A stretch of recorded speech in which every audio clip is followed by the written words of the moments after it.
Laches. By Plato. Persons of the dialogue: Lysimachus, son of Aristides; Meletius, son of Thucydides. Their sons: Nicias, Laches, Socrates.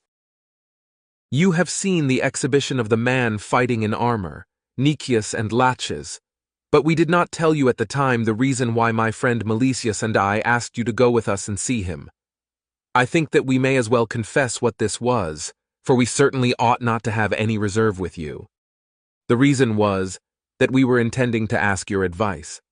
Some laugh at the very notion of advising others, and when they are asked, will not say what they think. They guess at the wishes of the person who asks them, and answer according to his, and not according to their own opinion. But as we know that you are good judges, and will say exactly what you think, we have taken you into our counsels. The matter about which I am making all this preface is as follows. Meletius and I have 2 sons, that is his son, and he is named Thucydides, after his grandfather. And this is mine, who is also called after his grandfather, Aristides. Now, we are resolved to take the greatest care of the youths, and not to let them run about as they like, which is too often the way with the young when they are no longer children, but to begin at once and do the utmost that we can for them. And knowing you to have sons of your own, we thought that you were most likely to have attended to their training and improvement, and if perchance you have not attended to them, we may remind you that you ought to have done so, and would invite you to assist us in the fulfillment of a common duty. I will tell you, Nicias and Laches, even at the risk of being tedious, how we came to think of this. Meletius and I live together, and our sons live with us. And now, as I was saying at first, we are going to confess to you. Both of us often talk to the lads about the many noble deeds which our own fathers did in war and peace, in the management of the allies, and in the administration of the city. But neither of us has any deeds of his own which he can show. The truth is that we are ashamed of this contrast being seen by them, and we blame our fathers for letting us be spoiled in the days of our youth, while they were occupied with the concerns of others. And we urge all this upon the lads, pointing out to them that they will not grow up to honor if they are rebellious and take no pains about themselves, but that if they take pains they may, perhaps, become worthy of the names which they bear. They, on their part, promise to comply with our wishes, and our care is to discover what studies or pursuits are likely to be most improving to them. Someone commended to us the art of fighting in armor, which he thought an excellent accomplishment for a young man to learn, and he praised the man whose exhibition you have seen, and told us to go and see him. And we determined that we would go, and get you to accompany us, and we were intending at the same time, if you did not object, to take counsel with you about the education of our sons.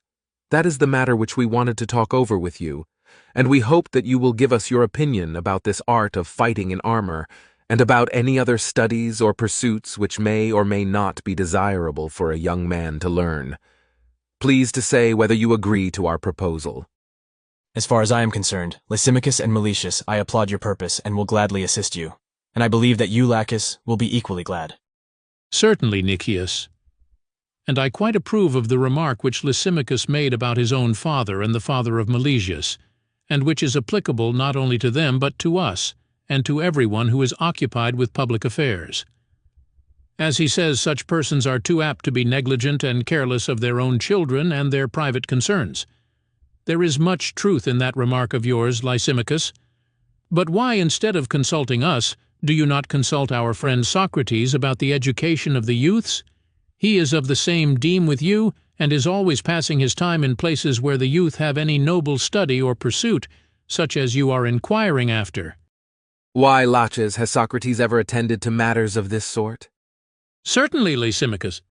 That I have the means of knowing as well as Laches, for quite lately he supplied me with a teacher of music for my sons, Damon, the disciple of Agathocles, who is a most accomplished man in every way, as well as a musician, and a companion of inestimable value for young men at their age.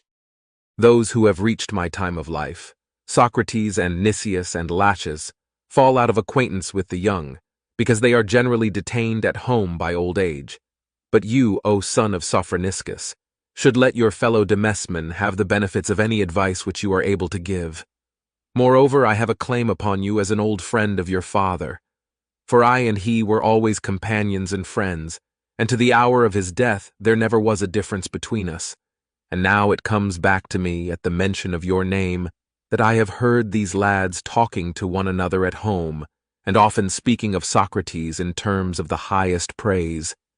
But I have never thought to ask them whether the son of Sophroniscus was the person whom they meant. Tell me, my boys, whether this is the Socrates of whom you have often spoken? Certainly, father, this is he. I am delighted to hear, Socrates, that you maintain the name of your father, who was a most excellent man, and I further rejoice at the prospect of our family ties being renewed.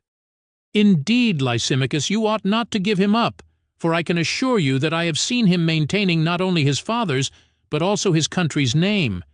He was my companion in the retreat from Delium, and I can tell you that if others had only been like him, the honor of our country would have been upheld, and the great defeat would never have occurred. That is very high praise which is accorded to you, Socrates, by faithful witnesses, and for actions like those which they praise. Let me tell you the pleasure which I feel in hearing of your fame, and I hope that you will regard me as one of your warmest friends. You ought to have visited us long ago, and made yourself at home with us, but now, from this day forward, as we have at last found one another out, do as I say. Come and make acquaintance with me, and with these young men, that I may continue your friend as I was your father's. I shall expect you to do so, and shall venture at some future time to remind you of your duty. But what say you of the matter of which we were beginning to speak, the art of fighting in armor? Is that a practice in which the lads may be advantageously instructed? I will endeavor to advise you, Lysimachus, as far as I can in this matter, and also in every way will comply with your wishes. But as I am younger and not so experienced, I think that I ought certainly to hear first what my elders have to say, and to learn of them, and if I have anything to add, then I may venture to give my opinion to them as well as to you. Suppose, Nicias, that one or other of you begin.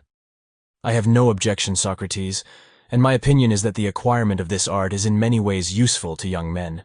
It is an advantage to them that among the favorite amusements of their leisure hours they should have one which tends to improve and not to injure their bodily health. No gymnastics could be better or harder exercise. And this, and the art of riding, are of all arts most befitting to a freeman. For they only who are thus trained in the use of arms are the athletes of our military profession, trained in that on which the conflict turns. Moreover, in actual battle, when you have to fight in a line with a number of others, such an acquirement will be of some use, and will be of the greatest, whenever the ranks are broken and you have to fight singly, either in pursuit, when you are attacking someone who is defending himself, or in flight, when you have to defend yourself against an assailant. Certainly he who possessed the art could not meet with any harm at the hands of a single person, or perhaps of several, and in any case he would have a great advantage. Further, this sort of skill inclines a man to the love of other noble lessons. For every man who has learned how to fight in armor will desire to learn the proper arrangement of an army, which is the sequel of the lesson. And when he has learned this, and his ambition is once fired, he will go on to learn the complete art of the general. There is no difficulty in seeing that the knowledge and practice of other military arts will be honorable and valuable to a man, and this lesson may be the beginning of them. Let me add a further advantage, which is by no means a slight one, that this science will make any man a great deal more valiant and self-possessed in the field, and I will not disdain to mention what by some may be thought to be a small matter. He will make a better appearance at the right time, that is to say, at the time when his appearance will strike terror into his enemies. My opinion then, Lysimachus, is, as I say, that the youth should be instructed in this art, and for the reasons which I have given.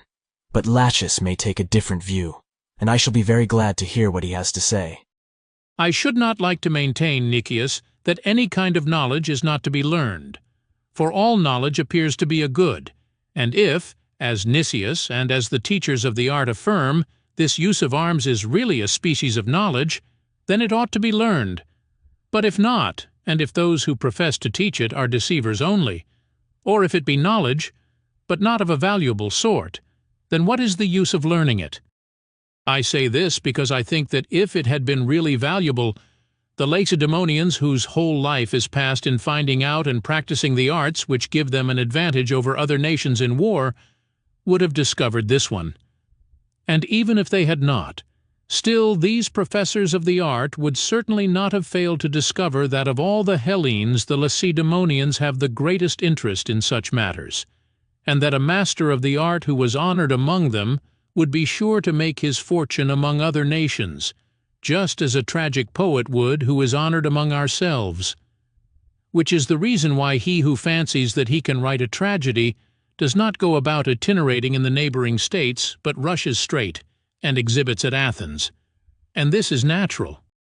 Whereas I perceive that these fighters in armor regard Lacedaemon as a sacred, inviolable territory, which they do not touch with the point of their foot, but they make a circuit of the neighboring states, and would rather exhibit to any others than to the Spartans, and particularly to those who would themselves acknowledge that they are by no means first rate in the arts of war.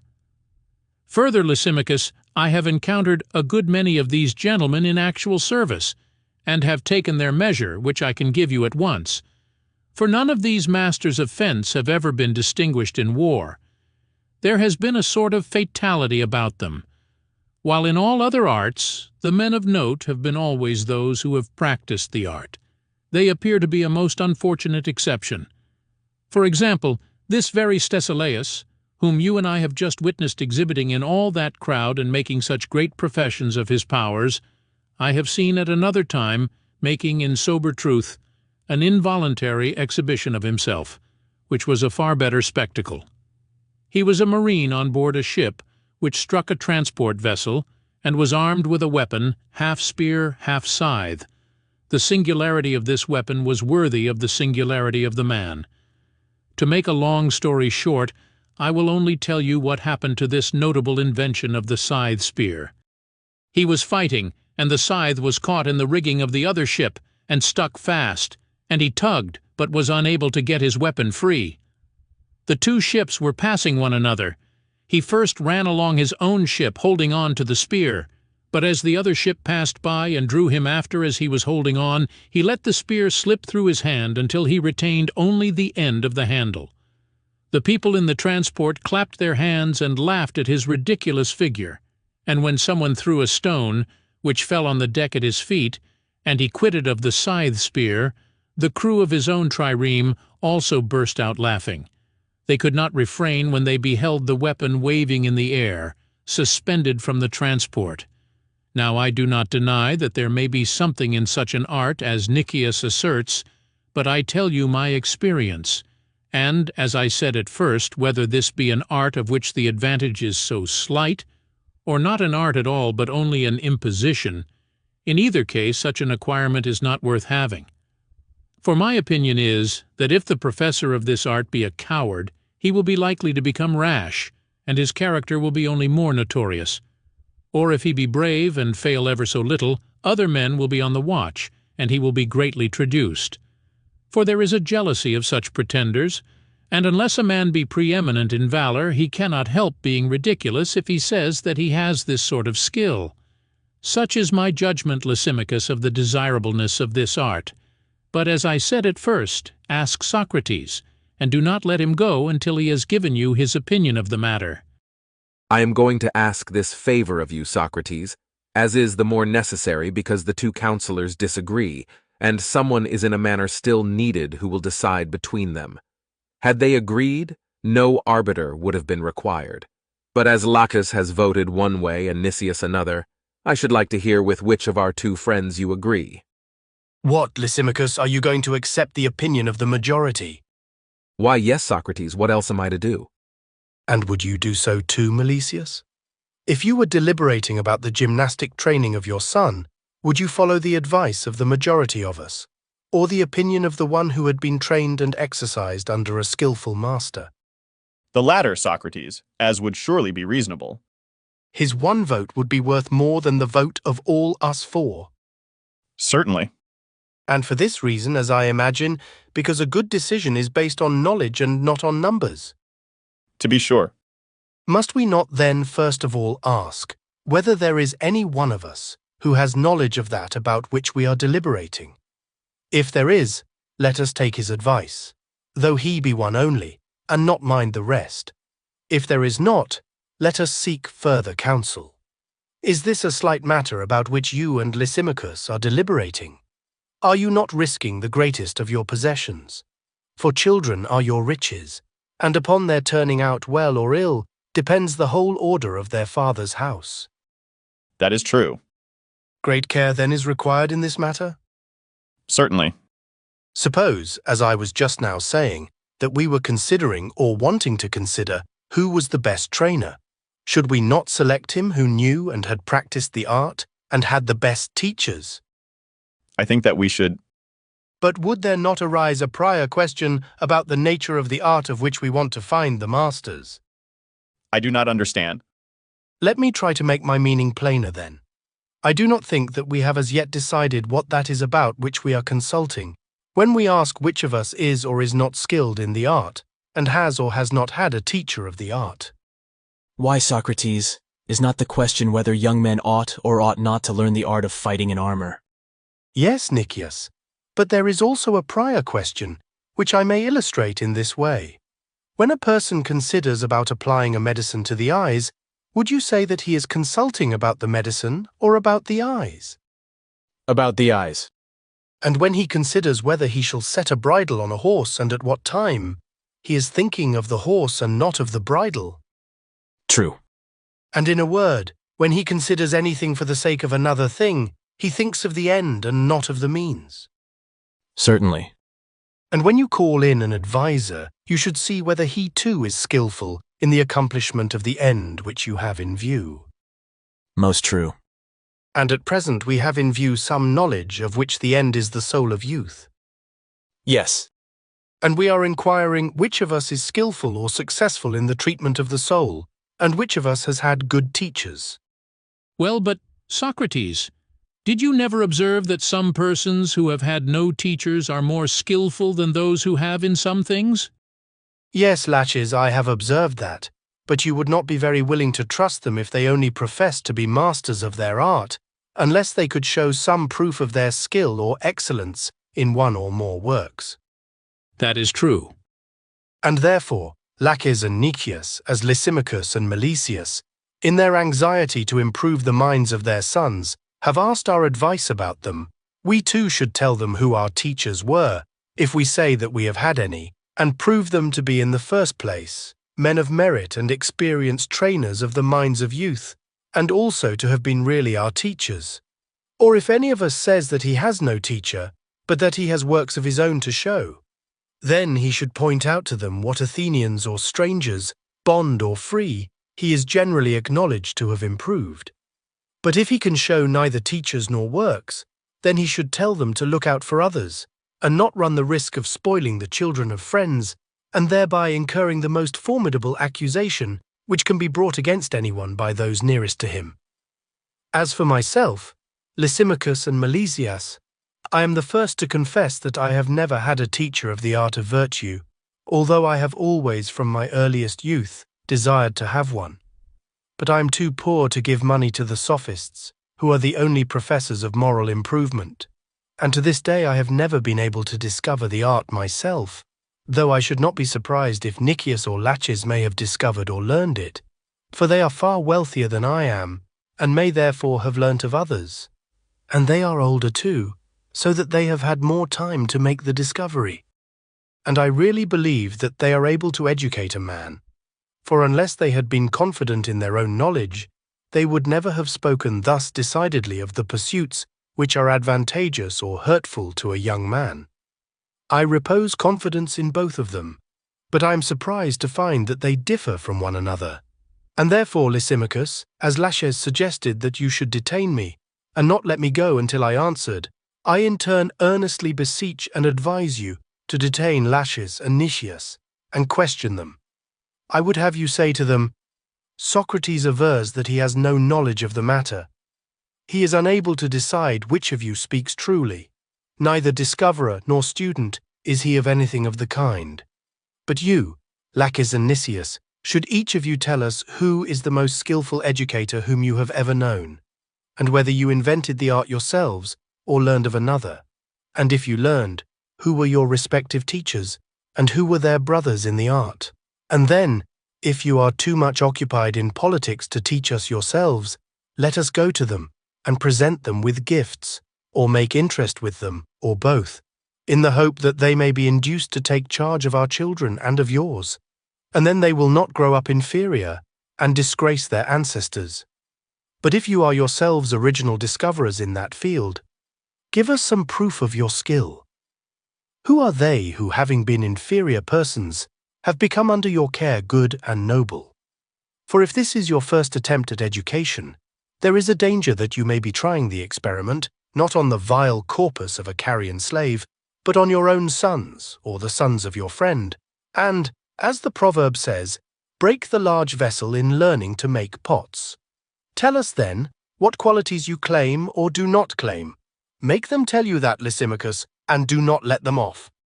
I very much approve of the words of Socrates, my friends, but you, Nicias and Laches, must determine whether you will be questioned, and give an explanation about matters of this sort. Assuredly, I and Nicias would be greatly pleased to hear you answer the questions which Socrates asks, if you will.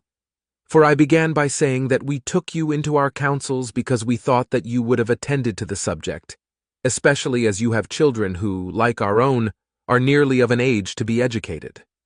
Well then, if you have no objection, suppose that you take Socrates into partnership, and do you and he ask and answer one another's questions, for, as he has well said, we are deliberating about the most important of our concerns. I hope that you will see fit to comply with our request. I see very clearly, Lysimachus, that you have only known Socrates' father, and have no acquaintance with Socrates himself. At least you can only have known him when he was a child, and may have met him among his fellow wardsmen, in company with his father, at a sacrifice, or at some other gathering. You clearly show that you have never known him since he arrived at manhood. Why do you say that, Nicias? Because you seem not to be aware that anyone who has an intellectual affinity to Socrates and enters into conversation with him is liable to be drawn into an argument, and whatever subject he may start, he will be continually carried round and round by him, until at last he finds that he has to give an account both of his present and past life, and when he is once entangled, Socrates will not let him go until he has completely and thoroughly sifted him. Now I am used to his ways, and I know that he will certainly do as I say, and also that I myself shall be the sufferer, for I am fond of his conversation, Lysimachus. And I think that there is no harm in being reminded of any wrong thing which we are or have been doing. He who does not fly from reproof will be sure to take more heed of his afterlife. As Solon says, he will wish and desire to be learning so long as he lives, and will not think that old age of itself brings wisdom. To me, to be cross-examined by Socrates is neither unusual nor unpleasant. Indeed, I knew all along that where Socrates was, the argument would soon pass from our sons to ourselves, and therefore I say that for my part, I am quite willing to discourse with Socrates in his own manner, but you had better ask our friend Laches what his feeling may be. I have but one feeling, Nicias, or, shall I say, two feelings about discussions. Some would think that I am a lover, and to others I may seem to be a hater of discourse. For when I hear a man discoursing of virtue or of any sort of wisdom, who is a true man and worthy of his theme, I am delighted beyond measure, and I compare the man and his words, and note the harmony and correspondence of them. And such an one I deem to be the true musician, attuned to a fairer harmony than that of the lyre, or any pleasant instrument of music.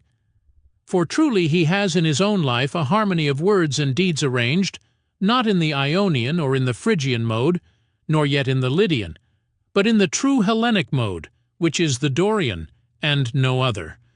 Such an one makes me merry with the sound of his voice, and when I hear him I am thought to be a lover of discourse, so eager am I in drinking in his words.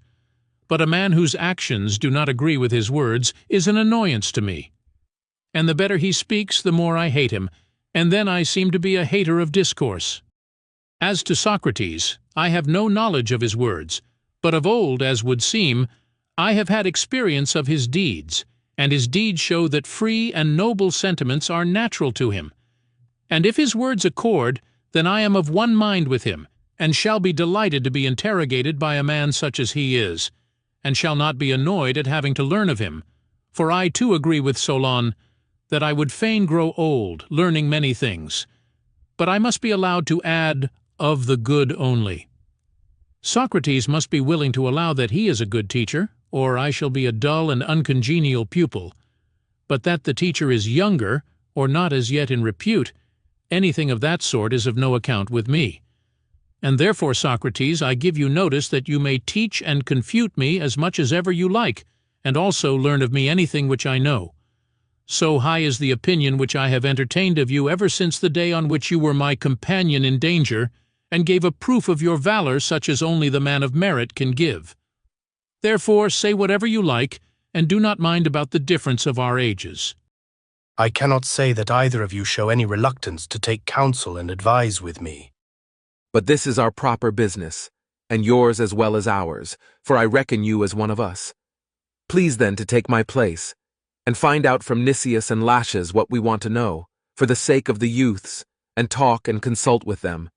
For I am old, and my memory is bad, and I do not remember the questions which I am going to ask, or the answers to them, and if there is any interruption I am quite lost.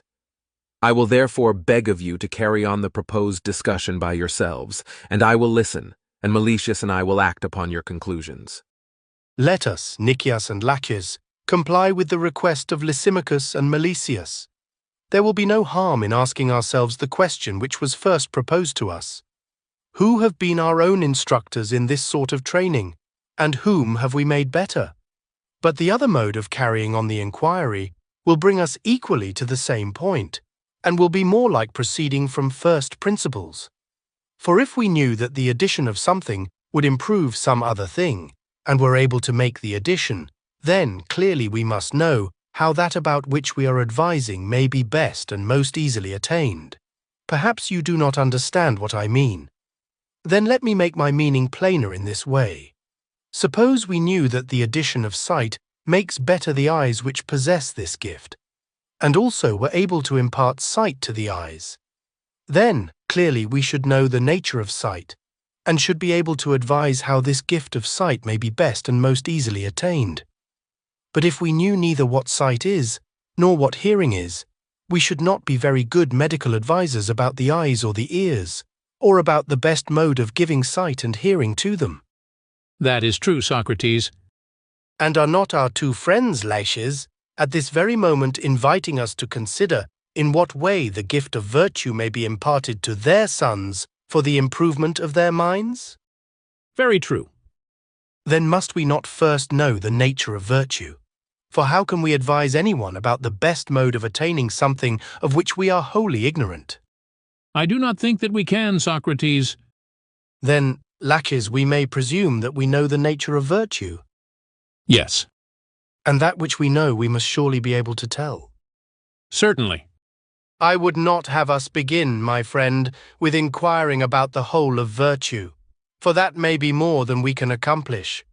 Let us first consider whether we have a sufficient knowledge of a part. The inquiry will thus probably be made easier to us. Let us do as you say, Socrates. Then which of the parts of virtue shall we select? Must we not select that to which the art of fighting in armor is supposed to conduce? And is not that generally thought to be courage? Yes, certainly. Then, Laches, suppose that we first set about determining the nature of courage, and in the second place, proceed to inquire how the young men may attain this quality by the help of studies and pursuits. Tell me, if you can, what is courage? Indeed, Socrates, I see no difficulty in answering. He is a man of courage who does not run away, but remains at his post and fights against the enemy. There can be no mistake about that. Very good, Laches, and yet I fear that I did not express myself clearly, and therefore you have answered not the question which I intended to ask, but another. What do you mean, Socrates? I will endeavor to explain. You would call a man courageous who remains at his post and fights with the enemy. Certainly I should. And so should I. But what would you say of another man who fights flying instead of remaining? How flying? Why, as the Scythians are said to fight, flying as well as pursuing, and as Homer says in praise of the horses of Aeneas, that they knew how to pursue and fly quickly hither and thither. and he passes an encomium on Aeneas himself as having a knowledge of fear or flight, and calls him an author of fear or flight. Yes, Socrates, and there Homer is right, for he was speaking of chariots as you were speaking of the Scythian cavalry who have that way of fighting, but the heavy-armed Greek fights, as I say, remaining in his rank. And yet, Laches, you must accept the Lacedaemonians at Plataea, who, when they came upon the light shields of the Persians, are said not to have been willing to stand and fight, and to have fled. But when the ranks of the Persians were broken, they turned upon them like cavalry, and won the battle of Plataea. That is true. That was my meaning when I said that I was to blame in having put my question badly, and that this was the reason of your answering badly.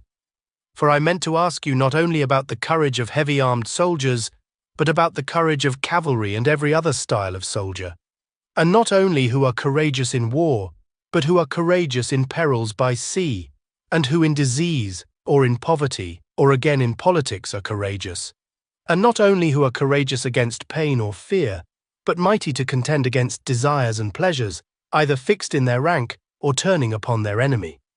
There is this sort of courage, is there not, Laches? Certainly, Socrates.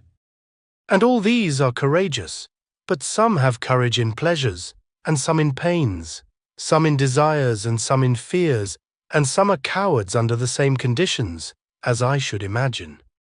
Very true. Now, I was asking about courage and cowardice in general, and I will begin with courage and once more ask, what is that common quality, which is the same in all these cases, and which is called courage? Do you now understand what I mean? Not over well. I mean this.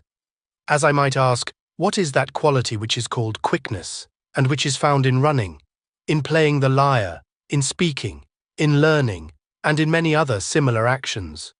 Or rather, which we possess in nearly every action that is worth mentioning of arms, legs, mouth, voice, mind. Would you not apply the term quickness to all of them? Quite true.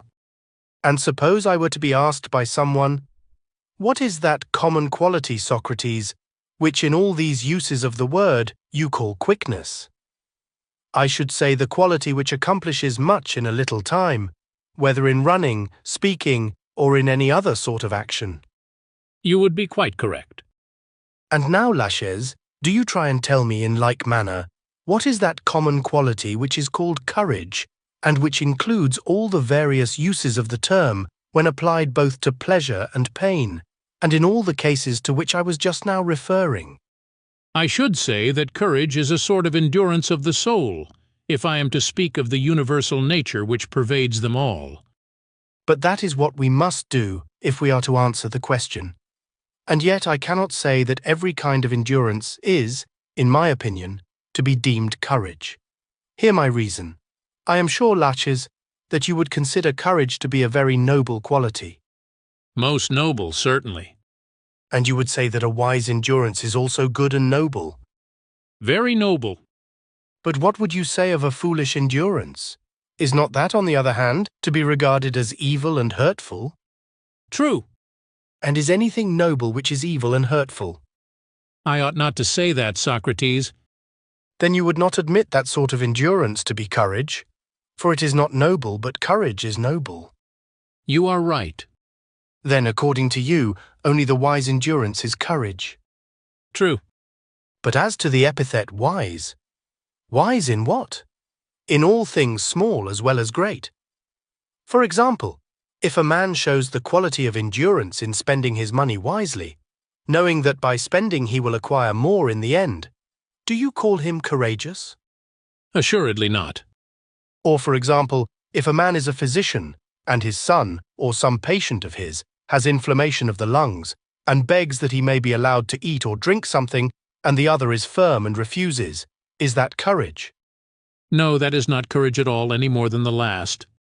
Again, take the case of one who endures in war, and is willing to fight, and wisely calculates, and knows that others will help him, and that there will be fewer and inferior men against him than there are with him, and suppose that he has also advantages of position. Would you say of such a one who endures with all this wisdom and preparation, that he, or some man in the opposing army, who is in the opposite circumstances to these and yet endures and remains at his post, is the braver. I should say that the latter, Socrates, was the braver. But surely this is a foolish endurance in comparison with the other. That is true. Then you would say that he who in an engagement of cavalry endures, having the knowledge of horsemanship, is not so courageous as he who endures, having no such knowledge. So I should say. And he who endures, having a knowledge of the use of the sling, or the bow, or of any other art, is not so courageous as he who endures, not having such a knowledge. True. And he who descends into a well and dives and holds out in this or any similar action, having no knowledge of diving or the like, is, as you would say, more courageous than those who have this knowledge. Why, Socrates, what else can a man say? Nothing, if that be what he thinks. But that is what I do think. And yet men who thus run risks and endure are foolish, Laches, in comparison of those who do the same things, having the skill to do them. That is true. But foolish boldness and endurance appeared before to be base and hurtful to us. Quite true. Whereas courage was acknowledged to be a noble quality. True. And now, on the contrary, we are saying that the foolish endurance which was before held in dishonor is courage. Very true. And are we right in saying so? Indeed, Socrates, I am sure that we are not right. Then, according to your statement, you and I, Laches, are not attuned to the Dorian mode, which is a harmony of words and deeds, for our deeds are not in accordance with our words. Anyone would say that we had courage who saw us in action, but not, I imagine, he who heard us talking about courage just now. That is most true. And is this condition of ours satisfactory? Quite the reverse. Suppose, however, that we admit the principle of which we are speaking to a certain extent. To what extent and what principle do you mean? The principle of endurance. We too must endure and persevere in the inquiry, and then courage will not laugh at our faint-heartedness in searching for courage, which after all may very likely be endurance. I am ready to go on, Socrates, and yet I am unused to investigations of this sort. But the spirit of controversy has been aroused in me by what has been said, and I am really grieved at being thus unable to express my meaning, for I fancy that I do know the nature of courage. But somehow or other she has slipped away from me, and I cannot get hold of her and tell her nature. But, my dear friend, should not the good sportsman follow the track and not be lazy? Certainly he should. And shall we invite Nicias to join us? He may be better at the sport than we are. What do you say? I should like that. Come then, Nicias, and do what you can to help your friends, who are tossing on the waves of argument and at the last gasp. You see our extremity, and may save us, and also settle your own opinion, if you will tell us what you think about courage. I have been thinking, Socrates, that you and Laches are not defining courage in the right way, for you have forgotten an excellent saying which I have heard from your own lips. What is it, Nicias? I have often heard you say that every man is good in that in which he is wise, and bad in that in which he is unwise. That is certainly true, Nicias. And therefore if the brave man is good, he is also wise. Do you hear him, Laches? Yes, I hear him, but I do not very well understand him. I think that I understand him, and he appears to me to mean that courage is a sort of wisdom. What can he possibly mean, Socrates? That is a question which you must ask of himself. Yes. Tell him then, Nicias, what you mean by this wisdom, for you surely do not mean the wisdom which plays the flute. Certainly not. Nor the wisdom which plays the lyre. No. But what is this knowledge then, and of what? I think that you put the question to him very well, Socrates, and I would like him to say what is the nature of this knowledge or wisdom. I mean to say, Laches, that courage is the knowledge of that which inspires fear or confidence in war, or in anything. How strangely he is talking, Socrates. Why do you say so, Laches? Why, surely courage is one thing and wisdom another. That is just what Nicias denies. Yes, that is what he denies, but he is so. Suppose that we instruct instead of abusing him. Laches does not want to instruct me, Socrates, but having been proved to be talking nonsense himself, he wants to prove that I have been doing the same. Very true, Nicias, and you are talking nonsense, as I shall endeavor to show. Let me ask you a question. Do not physicians know the dangers of disease? Or do the courageous know them? Or are the physicians the same as the courageous? Not at all. No more than the husbandmen who know the dangers of husbandry, or than other craftsmen who have a knowledge of that which inspires them with fear or confidence in their own arts. And yet they are not courageous a whit the more for that. What is Laches saying, Nicias? He appears to be saying something of importance. Yes, he is saying something, but it is not true. How so? Why, because he does not see that the physician's knowledge only extends to the nature of health and disease. He can tell the sick man no more than this. Do you imagine, Laches, that the physician knows whether health or disease is the more terrible to a man? Had not many a man better never get up from a sick bed? I should like to know whether you think that life is always better than death. May not death often be the better of the two? Yes, certainly so in my opinion. And do you think that the same things are terrible to those who had better die, and to those who had better live? Certainly not. And do you suppose that the physician or any other artist knows this? Or anyone indeed, except he who is skilled in the grounds of fear and hope? And him I call the courageous. Do you understand his meaning, Laches? Yes. I suppose that in his way of speaking, the soothsayers are courageous. For who but one of them can know to whom to die or to live is better? And yet, Nicias, would you allow that you are yourself a soothsayer, or are you neither a soothsayer nor courageous? What? Do you mean to say that the soothsayer ought to know the grounds of hope or fear? Indeed I do. Who but he? Much rather, I should say, he of whom I speak. For the soothsayer ought to know only the signs of things that are about to come to pass, whether death or disease or loss of property or victory or defeat in war or in any sort of contest. But to whom the suffering or not suffering of these things will be for the best can no more be decided by the soothsayer than by one who is no soothsayer. I cannot understand what Nicias would be at, Socrates, for he represents the courageous man as neither a soothsayer nor a physician, nor in any other character, unless he means to say that he is a god. My opinion is that he does not like honestly to confess that he is talking nonsense, but that he shuffles up and down in order to conceal the difficulty into which he has got himself. You and I, Socrates, might have practiced a similar shuffle just now if we had only wanted to avoid the appearance of inconsistency. And if we had been arguing in a court of law, there might have been reason in so doing. But why should a man deck himself out with vain words at a meeting of friends such as this? I quite agree with you, Laches, that he should not.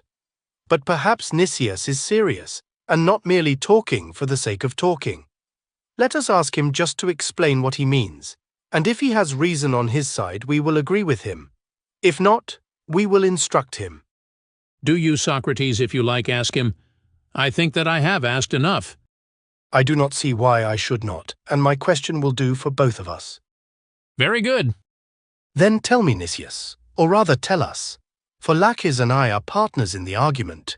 Do you mean to affirm that courage is the knowledge of the grounds of hope and fear? I do. And not every man has this knowledge.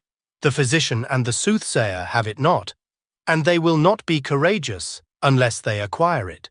That is what you were saying. I was. Then this is certainly not a thing which every pig would know, as the proverb says, and therefore he could not be courageous. I think not. Clearly not, Nicias. Not even such a big pig as the Crommyonian sow would be called by you courageous. And this I say not as a joke, but because I think that he who assents to your doctrine, that courage is the knowledge of the grounds of fear and hope, cannot allow that any wild beast is courageous unless he admits that a lion or a leopard, or perhaps a boar, or any other animal, has such a degree of wisdom that he knows things which but a few human beings ever know by reason of their difficulty. He who takes your view of courage must affirm that a lion and a stag and a bull and a monkey have equally little pretensions to courage. Capital, Socrates. By the gods, that is truly good. And I hope, Nicias, that you will tell us whether these animals, which we all admit to be courageous, are really wiser than mankind, or whether you will have the boldness, in the face of universal opinion, to deny their courage. Why, Laches? I do not call animals or any other things which have no fear of dangers, because they are ignorant of them. Courageous, but only fearless and senseless. Do you imagine that I should call little children courageous, which fear no dangers because they know none? There is a difference, to my way of thinking, between fearlessness and courage. I am of opinion that thoughtful courage is a quality possessed by very few, but that rashness and boldness and fearlessness, which has no forethought, are very common qualities possessed by many men, many women, many children, many animals, and you, and men in general, call by the term courageous actions which I call rash. My courageous actions are wise actions. Behold, Socrates, how admirably, as he thinks, he dresses himself out in words, while seeking to deprive of the honor of courage those whom all the world acknowledges to be courageous. Not so, Laches, but do not be alarmed, for I am quite willing to say of you and also of Lamachus, and of many other Athenians, that you are courageous and therefore wise. I could answer that, but I would not have you cast in my teeth that I am a haughty Exonian. Do not answer him, Laches. I rather fancy that you are not aware of the source from which his wisdom is derived. He has got all this from my friend Damon, and Damon is always with Prodicus, who, of all the sophists, is considered to be the best puller to pieces of words of this sort. Yes, Socrates. And the examination of such niceties is a much more suitable employment for a sophist than for a great statesman whom the city chooses to preside over her. Yes, my sweet friend, but a great statesman is likely to have a great intelligence, and I think that the view which is implied in Nicias's definition of courage is worthy of examination. Then examine for yourself, Socrates. That is what I am going to do, my dear friend. Do not, however, suppose I shall let you out of the partnership, for I shall expect you to apply your mind, and join with me in the consideration of the question. I will if you think that I ought. Yes, I do, but I must beg of you, Nicias, to begin again. You remember that we originally considered courage to be a part of virtue. Very true. And you yourself said that it was a part, and there were many other parts, all of which taken together are called virtue. Certainly. Do you agree with me about the parts?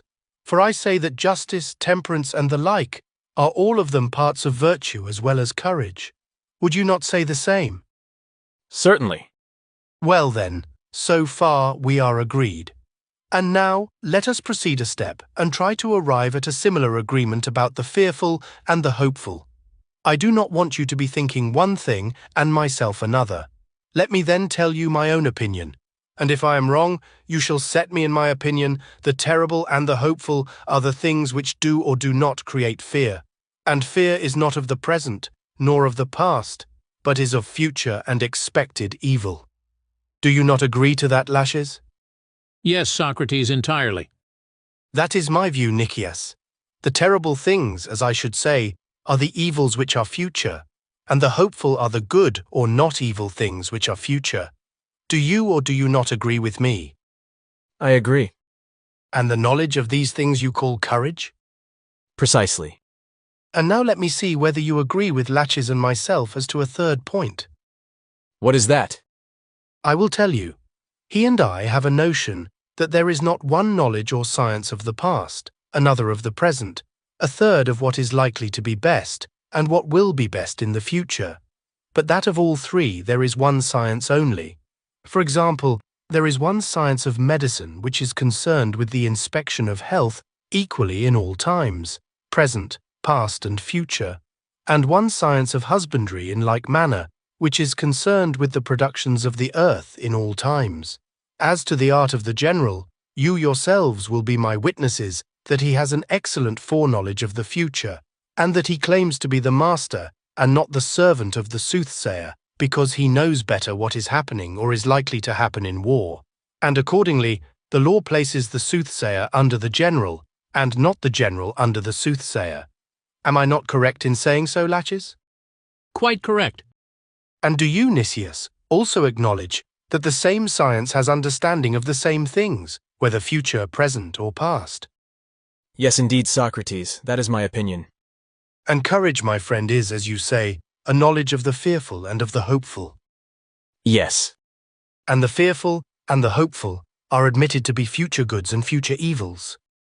True. And the same science has to do with the same things in the future or at any time. That is true. Then courage is not the science which is concerned with the fearful and hopeful, for they are future only. Courage, like the other sciences, is concerned not only with good and evil of the future, but of the present and past, and of any time. That, as I suppose, is true. Then the answer which you have given, Nicias, includes only a third part of courage, but our question extended to the whole nature of courage.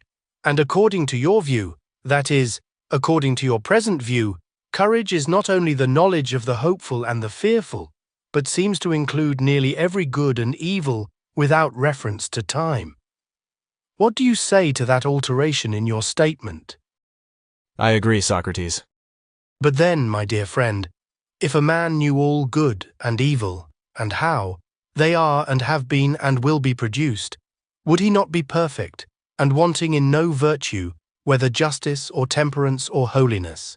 He would possess them all, and he would know which were dangers and which were not, and guard against them whether they were supernatural or natural, and he would provide the good, as he would know how to deal both with gods or men.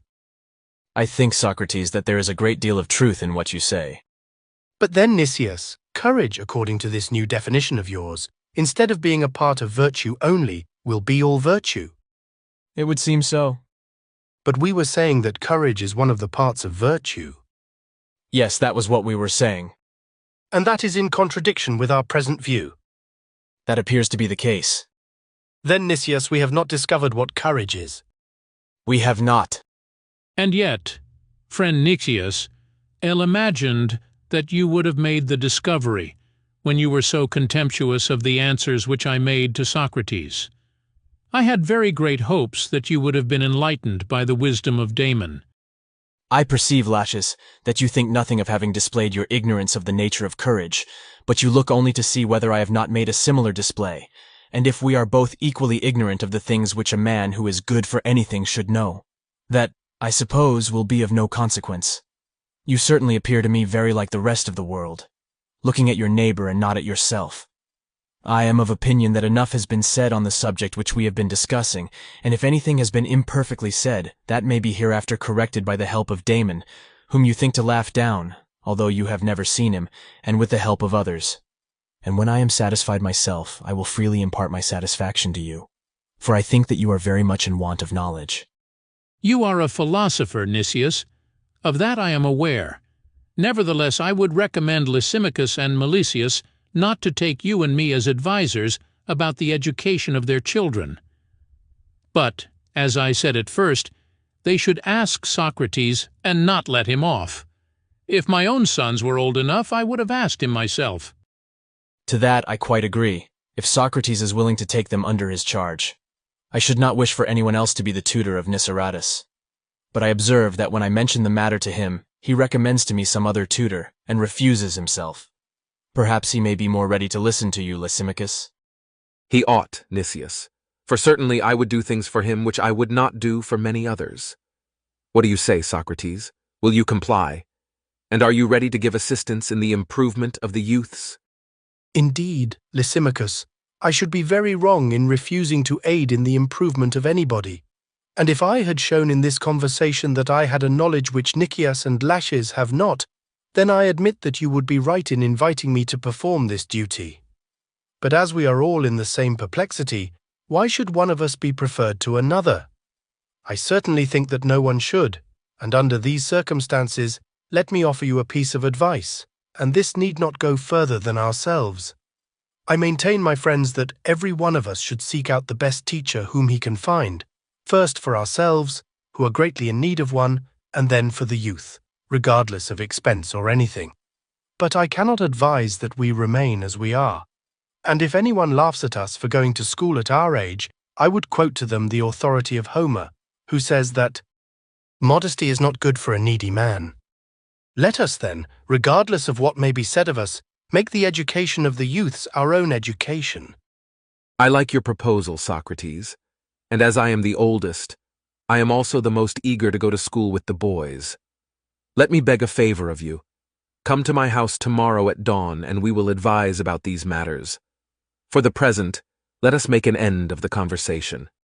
I will come to you tomorrow, Lysimachus, as you propose, God willing.